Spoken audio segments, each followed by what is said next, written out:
13절부터 14절 말씀입니다.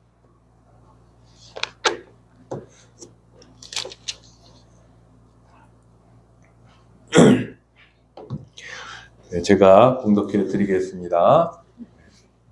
전도서 12장 9절에서 14절 말씀입니다.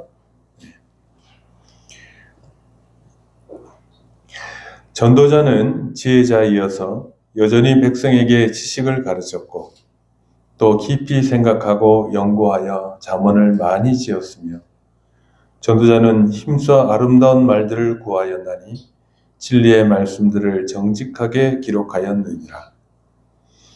지혜자들의 말씀은 찌르는 채찍들 같고 회중의 스승들의 말씀은 잘 박힌 못 같으니 다 한 자가 주신 바이니라. 내 아들아, 또 이것들로부터 경계를 받으라.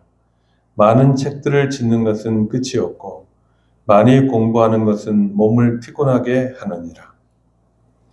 일의 결국을 다 들었으니 하나님을 경외하고 그의 명령들을 지킬지어다. 이것이 모든 사람의 본분이니 하나님은 모든 행위와 모든 은밀한 일을 선악간에 심판하시리라. 아멘.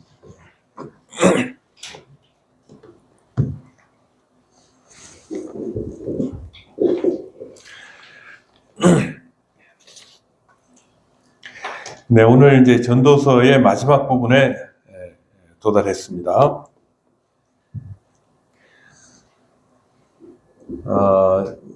지금 생각하면 뭐 이제 다 기억 안 나는 것도 많고 하지만 여러분 이제 머릿속에 많이 들었던 얘기들은 남아 있을 줄로 압니다.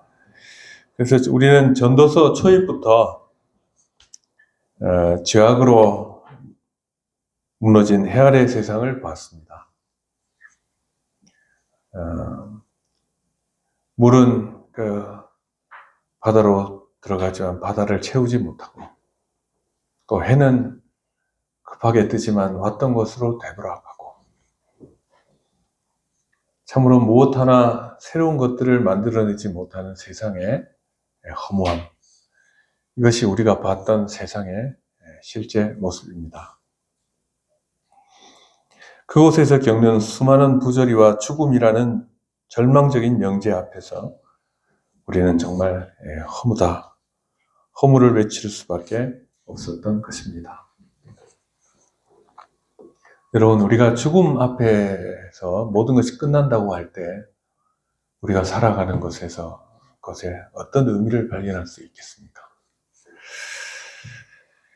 전도자는 이런 인간의 상황이 이렇게 암울하게 표현했습니다. 전도자는 또 그러나 그 와중에서도 하나님의 은혜가 마치 터진 구름 사이로 언뜻 비치는 햇살처럼 비춰졌습니다.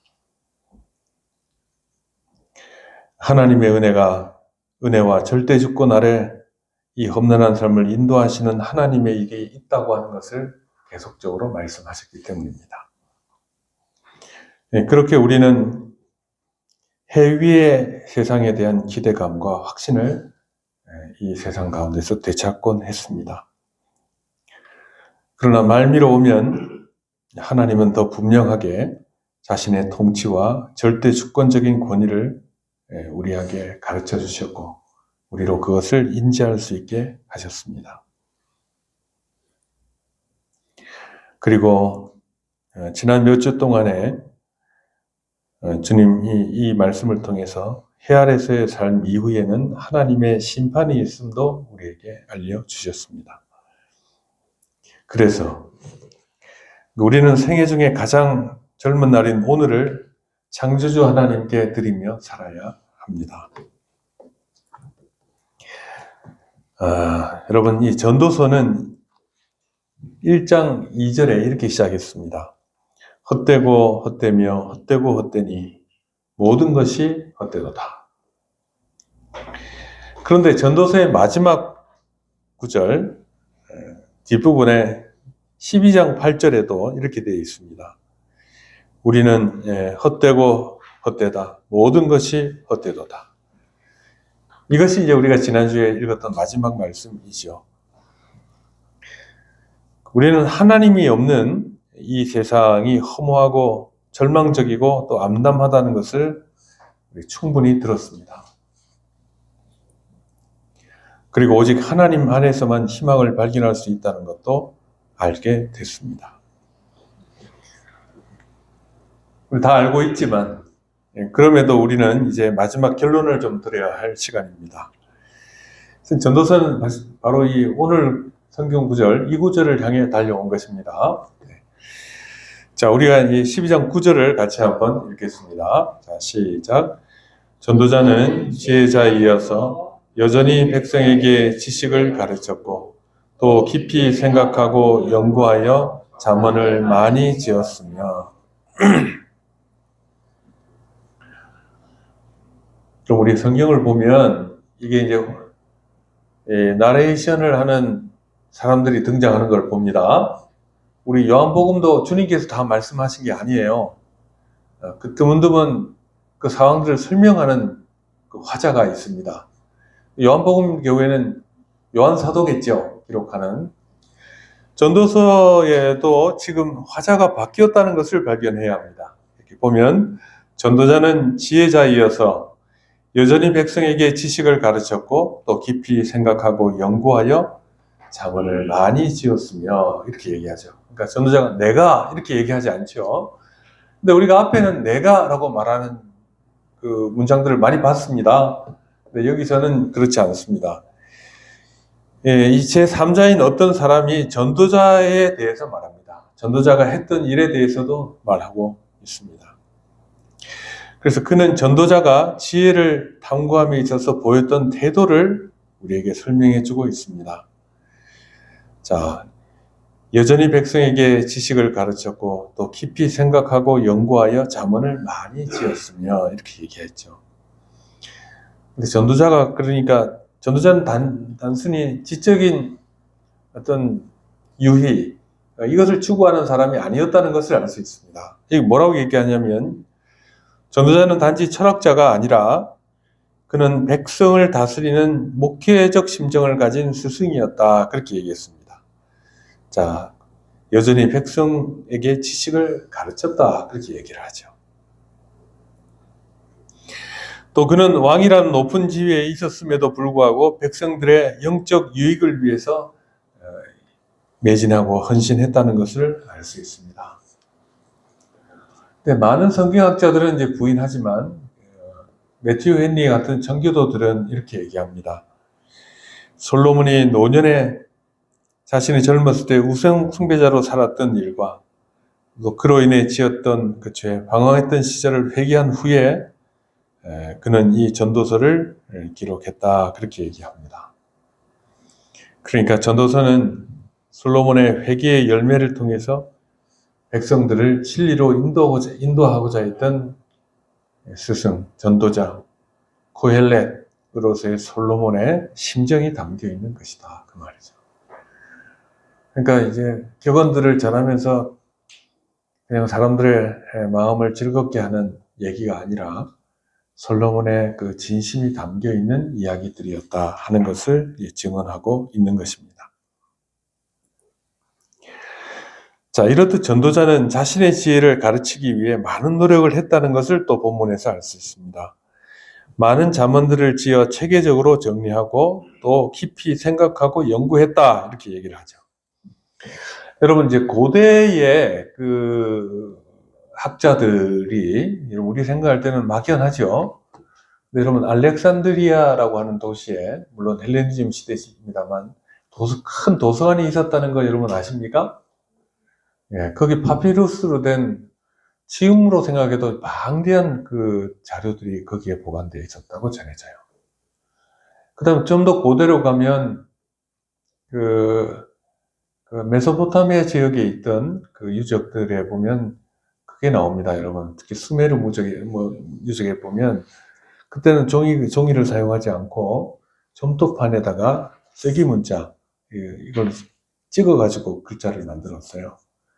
그 다음에 이걸 보존하기 위해서 구웠습니다, 그걸. 그런 점토판이 지금 우리가 어떤 사람들은 그렇게 얘기합니다. 수메르 시대의 이야기들은 그 점도판에 있는 내용을 제가 연구하면 우리 시대의 사람들이 사는 것을 우리가 아는 것보다 더 많이 알 수 있다. 많은 그 방대한 자료들이 거의 기록됐습니다. 근데 그 일들을 했던 사람이 누구냐 하면 서기관들이에요. 서기관들. 학문 연구의 방법이 그러했습니다. 그냥 받아 적은 것이 아니라 이분들은 연구를 많이 했던 사람들이에요. 이 전도자도 깊이 생각하고 연구했다. 즉흥적으로 써낸 것이 아니라 사람에 대해서, 사회에 대해서, 경제에 대해서, 정치에 대해서 이렇게 생각하면서 그 내용들을 깊이 연구했고 그것을 가지고 많은 잠언들을 지어서 체계적으로 정리했다. 그 말입니다. 그러니까 서기관과 같은 작업을 했고 또 전도자는 그저 즉흥적인 영감으로만 지혜를 말한 것이 아니었다 하는 것입니다. 관찰한 지혜를 수집하고 정리하고 쓰고 다듬고 편집하며 이 성실한 지적 노동을 지속적으로 해왔다 하는 것을 알 수 있습니다. 그래서 만든 것이 우리가 알고 있는 이 전도서이고 또 솔로몬이 쓴 또 다른 책이 있죠, 여러분. 네, 잠언. 또 있습니다. 또 뭘까요? 아가서입니다. 우리 아가서를 보면 참 깜짝 놀랄 얘기들이 많이 있어요. 굉장히 남녀 간의 사랑 얘기를 노골적으로 이렇게 표현한 부분들이 많거든요. 근데 이 아가서를 굉장히 좋아했던 사람들이 있어요. 그럼 누구 같습니까? 역사상. 교회 안에서. 네, 정교도들이었어요. 왜 그랬냐면, 아가서를 어떻게 이해했냐면, 그리스도와의 연합이라는 관점에서 봤어요. 그래서 아가서를 공부하다 보면, 부부가 이렇게 하나가 되는 것처럼 그리스도와 우리 사이에 있는 신비로운 연합에 대한 얘기들이 아가서에 많습니다. 그래서 아가서 주석을 쓰는 사람들 중에 유력한 사람들은 대부분 정교도들이에요. 그래서 우리가 이제 기회가 되면 우리 아가서도 한번 묵상해 보면 좋겠습니다. 그리스도와 우리의 신비적인 연합. 그것이 없으면 우리 구원 못 받아요. 그게 없으면. 그래 함으로 그리스도의 것이 우리의 것이 되는 것이죠. 자, 솔로몬은 그와 같은 책들을 남겼습니다. 자, 그런데 솔로몬에 대해서 이제 작업에 대해서 또 한 가지 얘기를 이제 10절에 얘기를 합니다. 10절 같이 한번 읽어보겠습니다. 시작. 전도자는 힘써 아름다운 말들을 구하였나니 진리의 말씀들을 정직하게 기록하였느니라 그랬습니다.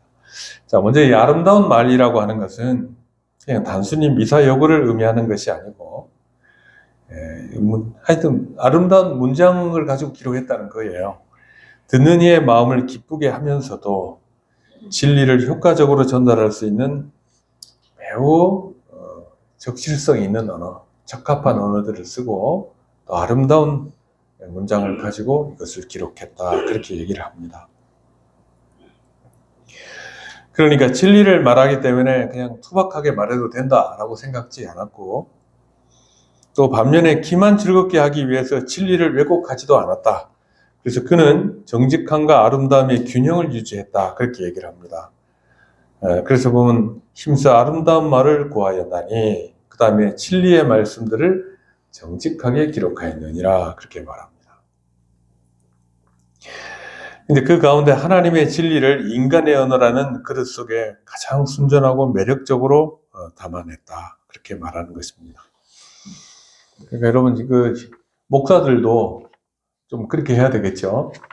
그렇죠? 목사들도 이제 진리를 설교할 때 진리를 잘 전파하면서도 설교의 문장 역시 아름답게 써내려가는 노력을 해야 된다 하는 것입니다. 그 왜 그럴까요? 후에 문장가로 남기 위해서일까요? 그게 아니라 성도들의 마음에 이 진리를 잘 전하기 위해서 그런 것입니다. 자, 그러면서 이제 이 전도자가 쓴 이 지혜의 말씀이 어떤 성격과 의미를 갖느냐 하는 것을 이제 또 얘기를 합니다. 11절입니다. 같이 한번 읽어보겠습니다. 시작. 지혜자들의 말씀들은 찌르는 채찍 같고 회중의 스승들의 말씀들은 잘 박힌 못 같으니, 지금 11절과 12절은 이 성경의 그 영감론을 펼칠 때도 주요한 성경 근거 구절이에요. 자, 보십시오. 여기 지혜자의 말씀을 뭐로 비유하고 있습니까? 지르는 채찍, 또 잘 박힌 못. 여러분, 굉장히 회화적이죠? 그러니까 여러분, 이제 이걸 잘 기억하. 성경을 우리에게 어떤 유익을 주느냐? 먼저는 찌르는 채찍 같은 지혜의 예리함을 얘기합니다. 여러분, 찌르는 채찍이라는 게 이상하죠? 찌르는 채찍은 휘두르는 것인데, 그죠? 근데 원래 원어를 보면 이게 채찍이 아니에요. 막대기예요, 막대기. 막대기 끝에 뾰족하게 만든, 끝을 뾰족하게 만든 막대기입니다. 그래서 이걸 가지고 뭘 하냐면, 소나 양들이 제 길로 가지 않을 때 목동들이 그걸 가지고 이렇게 꾹 찌릅니다. 이렇게 찔러요. 잘못 가면. 그러면 양들이 제 길로 돌아오겠죠? 예, 그겁니다. 이게 채찍이라고 되어 있어도 찌르는 막대기가 더 정확한 표현입니다. 그 옆구리를 찔러 올바른 방향으로 가도록 이제 힘썼다 하는 것을 이제 그 글이 그런 것이다. 이와 같이 하나님의 말씀은 때로 우리의 양심을 아프게 한다 하는 것도 알아야 합니다. 여러분, 그런 적 있으십니까? 네. 마음에 찔릴 때 있으십니까? 네. 죄를 지적하고 교만을 꺾으며 세상으로 향하는 발걸음에 영적인 고통을 가하는 것. 그것이 하나님의 말씀의 하나의 기능입니다. 말씀은 우리 마음을 괴롭게 만들어요. 그렇지만 이것은 신자를 죽이려고 하는 것이 아닙니다. 이 멸망의 길에서 생명의 길로 돌이키게 하려는 목자의 자비로운 사역과 관련되어 있는 표현입니다. 그러니까 여러분, 성경은요, 우리 마음에 위로를 주기도 하지만 우리 마음을 괴롭게 만들기도 한다는 걸 아셔야 합니다. 그런 것 같습니까? 그리고 그 찔림은 많이 받을수록 우리에게는 유익합니다. 유익합니다.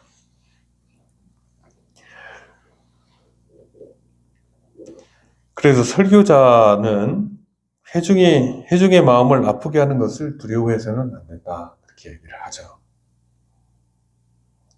오히려 말씀의 찌름을 통해 영혼이 살아나는 역사를 기대하면서 성경을 바르게 전해야 합니다.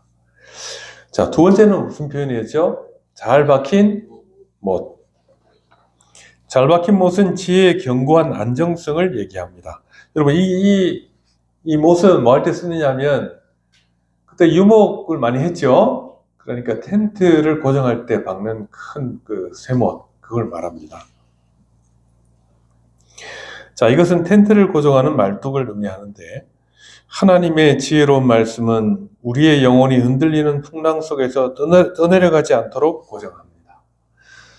여러분, 우리가 그 삶에 막 밀려다니기 시작하면 정신을 못 차리잖아요. 그렇죠? 그 다음에 뭐 일이 많고 이렇게 하면 막 어떻게 살아야 하는지에 대해서 생각할 여유조차 없지 않습니까? 이때 이제 우리가 말씀을 보면 그렇게 하면 안 된다 하면서 우리에게 깨우침을 주고 이렇게 살아야 된다라고 우리의 마음을 고정시키는 것이죠. 우리 큐티 요즘 열심히 하던데요. 요즘 우리 김지수 요즘 열심히 한다고 그랬어요. 네. 여러분 잘 봐주세요. 12시가 안 들어오면 시수야 안 들어오니? 이렇게 연락 한번 주세요. 자, 신자들은 하나님의 말씀이 마음속에 박히는 것을 단순히 고통 때문에 거부해서는 안 됩니다. 고통스럽다고 성경을 안 보면 안 됩니다.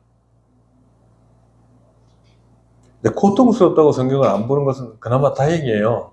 그냥 귀찮아서 안 보는 게 더 큰 일이죠.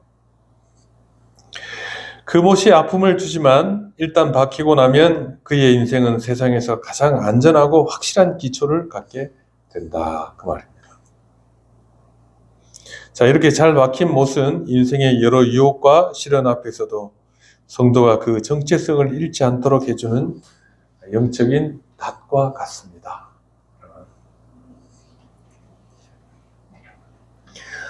여러분, 혹시 뉴스 같은 데 석유캐는 시추선 보신 적 있어요? 그냥 모양이 없어요. 그냥 기둥만 4개 이렇게 박혀 있는 것 같고, 그 위에다 무슨 기계 장치가 있어서 막 기름을 퍼내고, 천연가스 막 불 붙어가지고 나오는 그런 장면 뉴스에 많이 나오잖아요. 근데 그게 땅에 박혀 있는 게 아니랍니다. 땅에 박혀 있을 수가 없답니다. 땅이 바다가 깊기 때문에. 그래서 떠 있는데, 그 어떻게 고정하냐면, 큰 앵커 가지고, 닷을 가지고, 닷을 양쪽 4개 혹은 뭐 더 많이 땅바닥에 고정을 해가지고, 이걸 고정하고 있는 거예요. 태풍이 불어도 꼼짝 안 한답니다.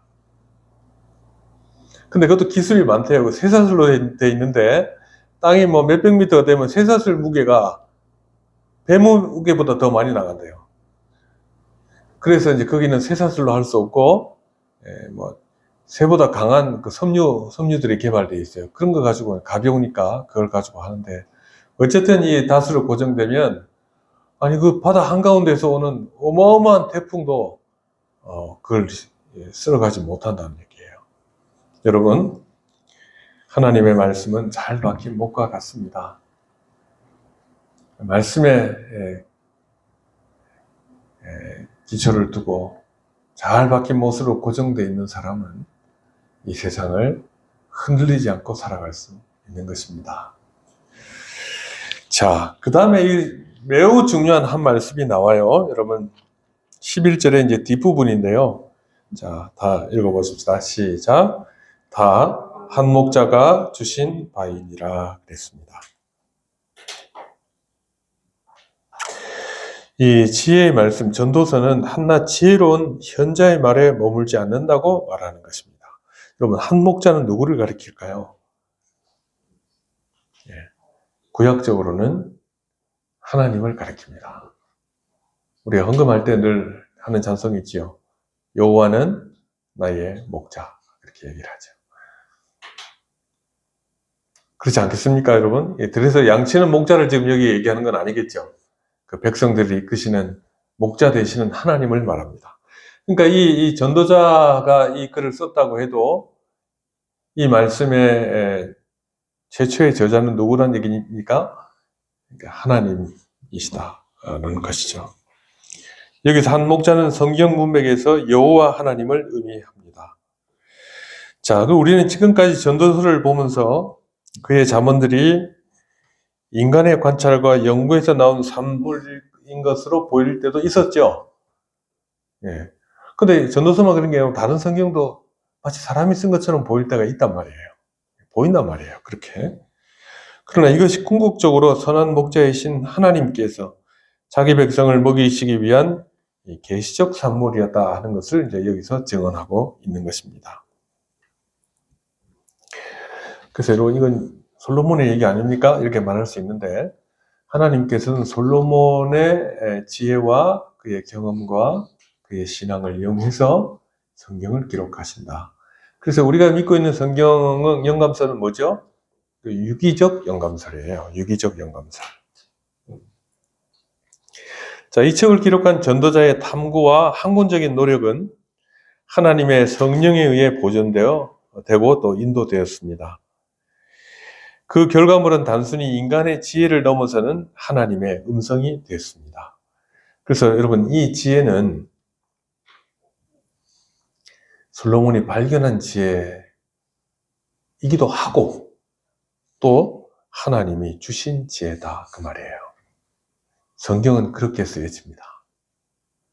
그럼 우리 신약 성경 보면 바울 사도의 서신들 많이 있죠. 바울의 지혜 같은 게 많이 나와요. 바울이 여러분 그때 로마의 속담 같은 거 여러분 인용하는 거 여러분 보셨어요?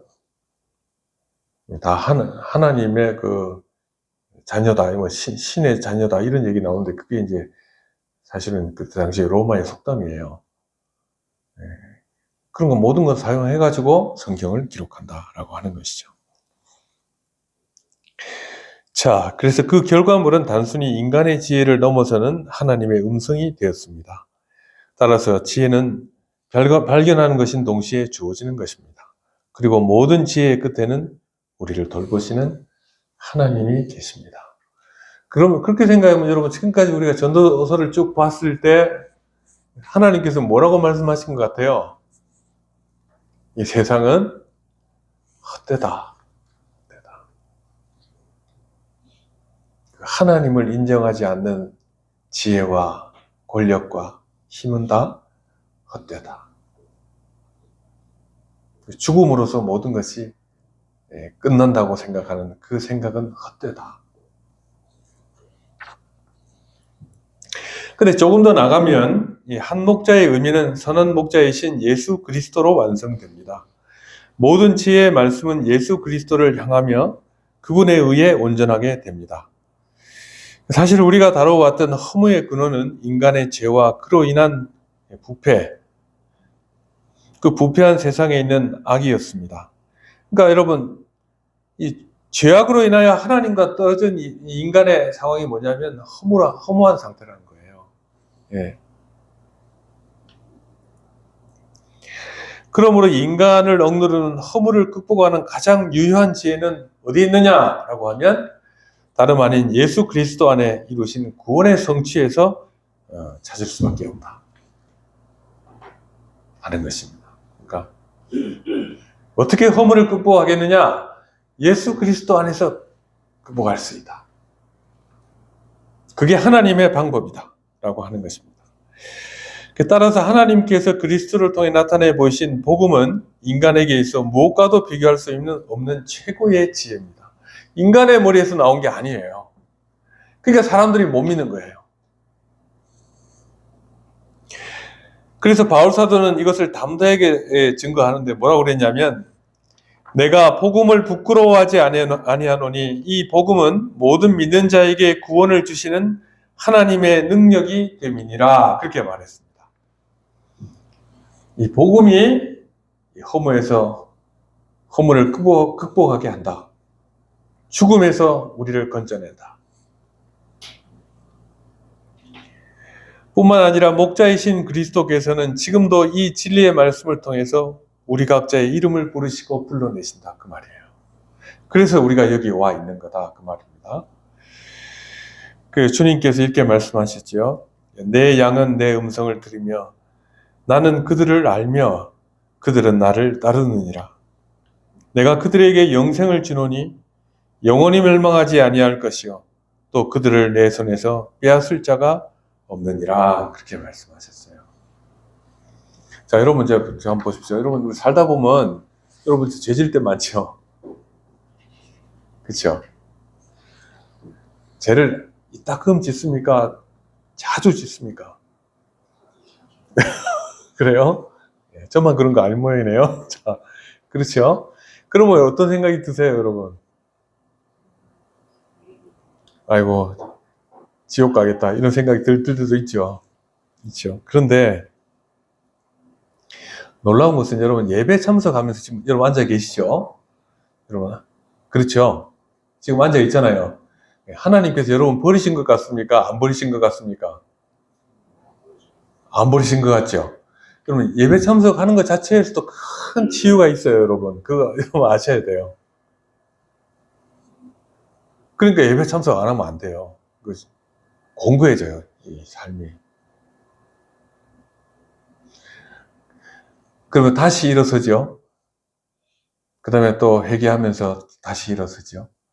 근데 회개하게 하는 것이 여러분 무엇 때문에 회개하게 될까요? 하나님의 말씀 때문이고 또 회개할 마음을 우리에게 회복시키시는 하나님의 손길이 있기 때문입니다. 그렇게 우리는 살아갑니다. 주님께서 우리를 날마다 부르시는 거예요. 자,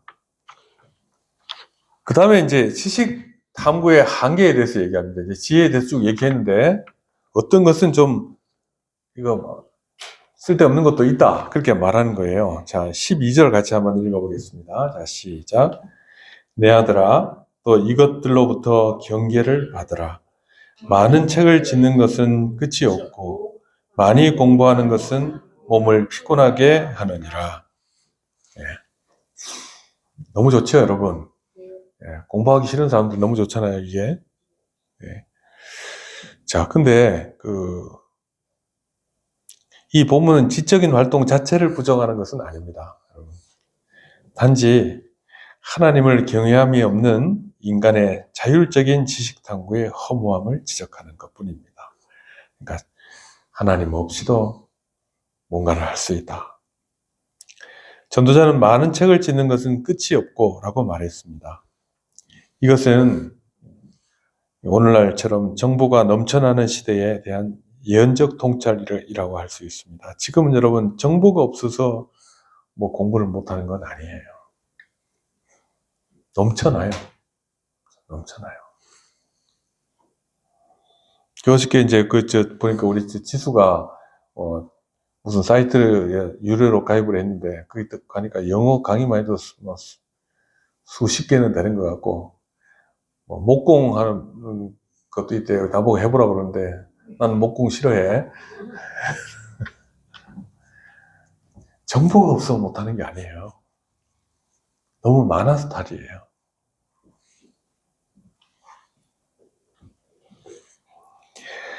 자, 인간은 끊임없이 새로운 정보와 지식을 축적하지만 그것이 영혼의 궁극적인 갈증을 해소해 주지는 못합니다. 그렇기 때문에 답을 주지 못하는 현란한 사변들만 늘어놓는 지식은 오히려 정신적인 탈진을 일으키고 마음을 더욱 공허하게 만들 뿐입니다.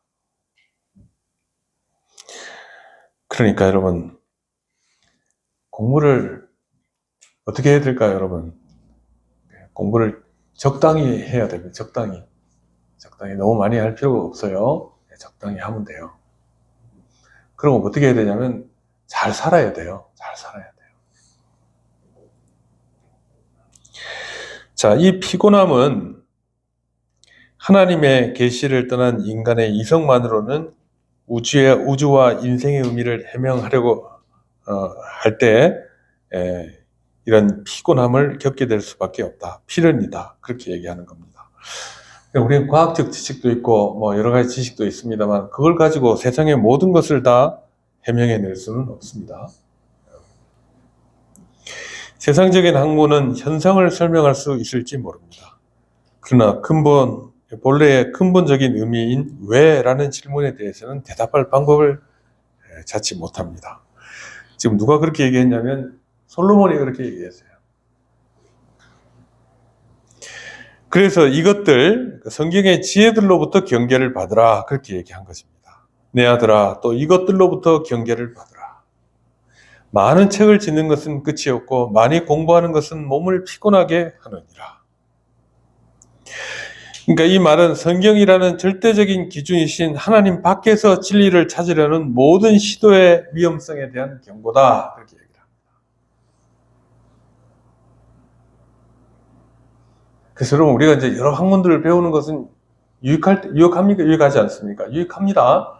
그러나 이것으로 모든 것을 해결할 수 있다고 생각하는 것은 어리석은 일입니다. 자, 이제 마지막으로 가네요. 13절을 같이 한번 읽겠습니다. 시작.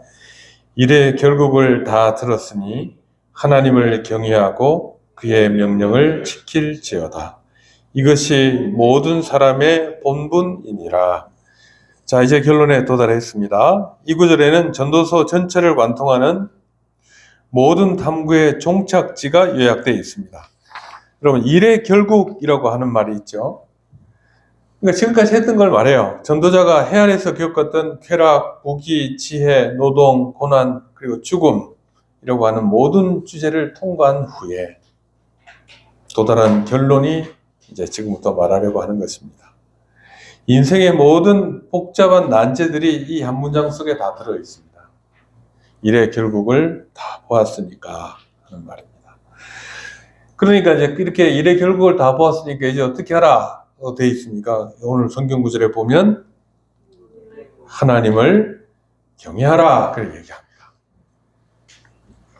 그러니까 그렇게 우리가 살펴봤으나 거기에 해답이 없지 않냐. 그러나 하나님께는 해답이 있다 그 말이에요. 그러니까 어떻게 하라고요? 하나님을 경외해라. 경외라고 하는 말은 여러분 fear입니다. 그러니까 두려움이에요. 두려움. 그러니까 여기 이제 세상의 철학은 인생을 수수께끼로 남겨두지만 성경은 그 열쇠가 창조주 하나님과의 관계에 있음을 선포하고 있습니다. 매우 중요하죠. 예. 그러니까 이 인간의 문제를 해결하는 방법이 하나님께 있다는 거예요. 여기서 경외는 단순한 공포와 다릅니다. 종교개혁자들은 칼빈이나 루터가 그랬습니다. 종의 두려움과 자녀의 경외를 대조해서 설명했습니다. 자, 이 두려움이나 경외는 영어로 표현은 똑같아요. 같은 말이에요. 자, 그 종의 두려움이라는 게 뭐냐면 심판과 형벌이 무서워서 복종하는 이기적인 공포를 말합니다. 이것은 하나님으로부터 도망치게 만듭니다. 하나님을 아니까 두려워하겠죠. 근데 도망치는 이런 그 두려움은 하나님으로부터 도망가게 만든다.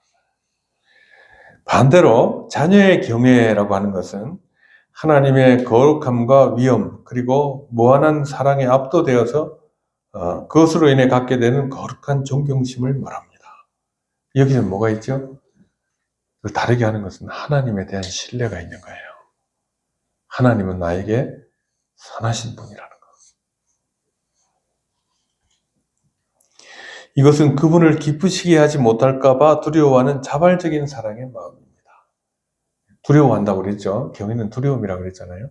이 두려움은 뭐냐면 그분을 기쁘시게 하고 싶거나 하지 못할까 하는 걱정이에요. 이는 하나님께로 더 가까이 나가게 합니다. 참된 경외는 죄를 미워하게 하며 하나님의 임재 안에서 누리는 기쁨의 가장 큰 근원이 되는 것입니다. 여러분, 저 자식들 키워보면요. 여러분, 이제 자식들이 크면 이제 이런 자식들이 있어요. 잘못하면 자기가 사고를 쳤으면 도망가는 자식이 있고 잘못해서도 오히려 또 앵기는 자식이 있어요. 어떤 자식이 더 문제를 빨리 해결할까요, 여러분? 부모한테 와서 뭐 앵긴다는 말이 대든다는 얘기가 아니라 와서 얘기하고 잘못했어요 하고 하면 다 되는 거거든요. 그런 신뢰가 없으면 도망갑니다. 삐뚤어질 거야. 그렇게 하는 거죠. 하나님께서 우리에게 요구하시는 경외라고 하는 것은 우리가 잘못했을 때도 하나님께 나가서 해결하는 사람이에요. 두 번째는 뭐죠, 여러분? 어떻게 하라고 그랬습니까? 그의 명령을 지킬지어다. 그렇게 말하죠. 하나님을 경외하는 마음은 반드시 그의 명령을 지키는 행위로 나아갑니다. 그럼 잘못했을 때 하나님께 나와서 하나님 용서해 줬어요. 그럼 어떻게 할까요, 이 사람이? 이제 잘해보려고 하겠죠. 그죠? 잘해보려고 할 때 여러분, 그 부모가 이걸 참 지지해주고 격려해주고 하지 않겠습니까? 그죠? 하나님께서 그렇게 하시는 거예요. 그래서 반드시 이 경외하는 마음에는 행위가 따라요. 명령에 대한 행위가 따릅니다. 자, 그러나 이것은 구원을 이루기 위한 공로적 순종이라는 것은 없습니다. 우리의 공로로 구원받는 건 아닙니다. 오히려 은혜를 경험한 사람이 순종으로 감사의 제사를 드리는 것입니다. 감사의 제사. 명령을 지킨다는 말은 우리가 단순히 율법을 지킨다는 것만을 말하는 게 아니라 더 넓게 하나님께서 제시하신 모든 도덕성, 영적 질서에 순응하는 삶을 말합니다. 하나님의 뜻 안에서 사는 것이에요. 하나님을 사랑한다고 하면서 그분의 말씀을 가볍게 여기는 것은 거짓 경외입니다.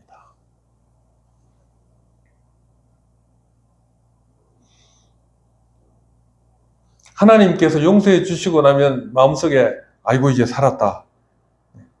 이제 여기서 빨리 좀 벗어나야 되겠다. 이런 사람들은 거짓경이란 말이에요. 하나님에 대해서 잘 모르는 거예요. 지식이 고기까지라는 얘기예요. 따라서 믿음과 순종은 동전의 양면과 같습니다. 이 둘은 떨어질 수 없습니다. 그 다음에 이제 이 구절의 마지막 부분 뭐라고 되어 있죠? 이것이 모든 사람의 본분이니라. 콜하아담이다. 콜이란 말은 모두예요. 올이에요. 올.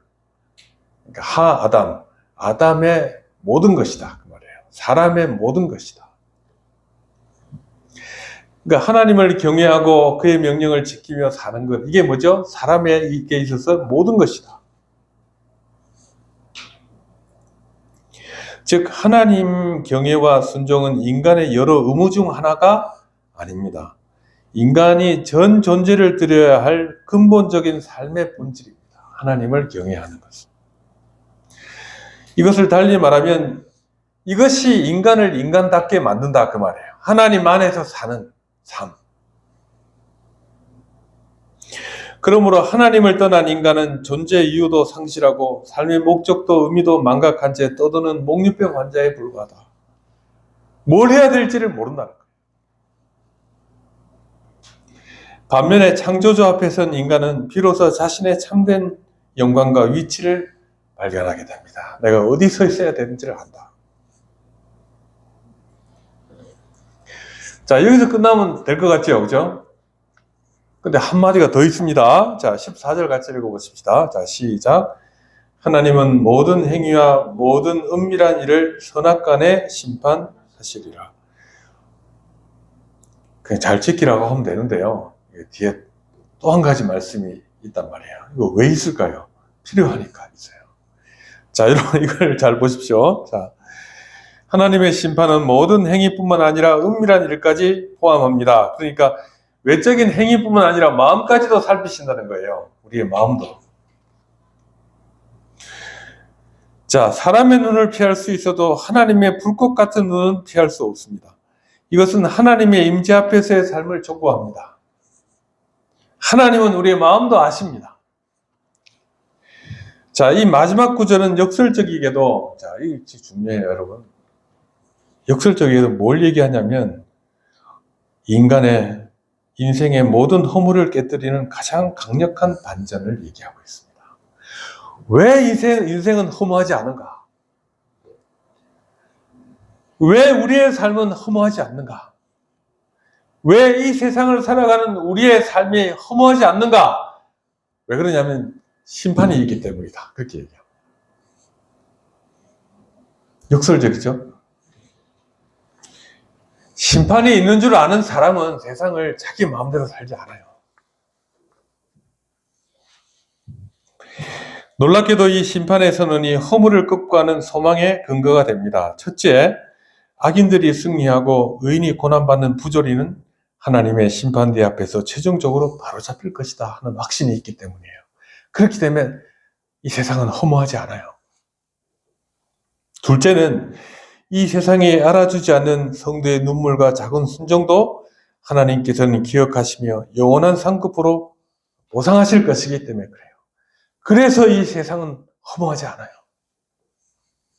셋째, 심판이 있기에 우리의 매 순간은 영혼과 연결되고 헛되지 않은 의미를 갖게 되기 때문에 헛되지 않아요. 하나님은 우리를 보고 계신다는 거예요. 그러니까 우리가 여러분, 그러니까 무서워서 못 살겠어요. 이런 생각 가질 수도 있어요. 그런데 그게 아니라는 거예요. 하나님은 우리를 사랑하시는 분이고 우리를 구원하기 위해서 독생자까지 보내신 분이시다. 그 말이에요. 하나님은 우리와 좋은 관계를 맺기 원하셔서 우리를 부르셨어요.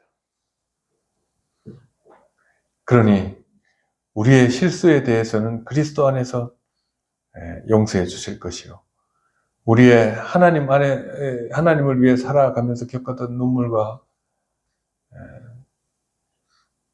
슬픔과 고통들에 대해서는 갚아주실 것이다. 그리고 제가 조금 전에 미리 얘기했지만 여러분 그러면 왜 우리는 하나님의 심판에 대해서 두려워하지 않고 위로가 되고 또 삶의 의미를 발견하게 될까요? 신자들은 이 심판의 정죄로부터 어떻게 피할 수 있느냐 하는 문제와 관련되어 있습니다. 첫째, 우리의 죄에 대한 하나님의 심판을 그리스도께서 십자가에서 대신 받으셨기 때문에 그렇습니다.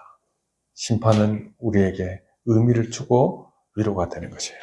둘째, 심판대 앞에서 신자가 의롭다함을 받는 유일한 근거는 자신의 행위가 아니라 그리스도의 완전한 순종과 의이기 때문에 그렇습니다. 그러니 여러분 만약에 생각하고 싶죠. 이것이 없다 그러면 우리가 하나님 앞에서 올바로 설 수 있겠습니까? 없겠습니까? 없죠. 의미가 아니라 공포가 우리 앞에 기다리고 있는 것이죠. 그러나 누가 계시기 때문에 우리 주 예수 그리스도께서 계시기 때문에 또 그것이 하나님의 뜻이기 때문에 그러므로 심판의 메시지는 우리를 절망케 하는 것이 아닙니다. 오히려 우리를 유일한 피난처인 그리스도께로 인도하며 또 그분 안에서 참된 안식을 누리도록 심판이 초청을 한다. 그 얘기입니다. 전도서는 심판의 엄중함으로 끝나지만 그 결론은 복음의 영광스러운 자유와 하나님을 경외하는 기쁨의 길이다. 그렇게 얘기를 하는 것입니다. 여러분 수고 많으셨습니다. 우리 전도서 끝났습니다. 그러고 보니까 뭐 그렇게 복잡하지도 않죠? 그렇지 않죠? 그러나 또 보니까 결국 똑같은 얘기로 돌아오죠? 그렇습니다. 뭐 우리 복음의 내용, 하나님의 말씀의 내용이 너무나 단순하고 그럼에도 진리인 것이죠. 여러분, 그런데 우리 이런 결론을 얻으셨을 것입니다. 우리가 이 세상을 살 때 의미가 있느냐? 또 어떻게 무엇을 위해 살아야 되느냐? 내가 겪는 영적인 고통, 절망에 대한 해결책은 또 궁극적으로 누구로부터 나오느냐?